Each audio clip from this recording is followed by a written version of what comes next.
So you're wondering how to arrange a visit to Carroll. Let me explain how it works. Hey guys, I'm Ellie and welcome to Ask CarrollU. To begin, go to our website at CarrollU.edu. Click Visit in the upper right corner. Whether in person or virtually, at Carroll we pride ourselves with providing an excellent and informative experience. Individual visits are available Monday through Friday from 9 a.m. to 3 p.m. throughout the year with few exceptions. We also offer select Saturday small group visits and many open house information sessions throughout the year. After submitting your Carroll campus visit request, you will receive an acknowledgement email. Closer to your individual visit, you will be sent an itinerary of your on-campus visit, directions to campus, nearby accommodations, and a parking pass.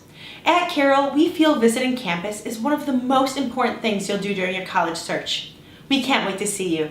Check out our other Ask CarrollU videos and subscribe to our YouTube channel.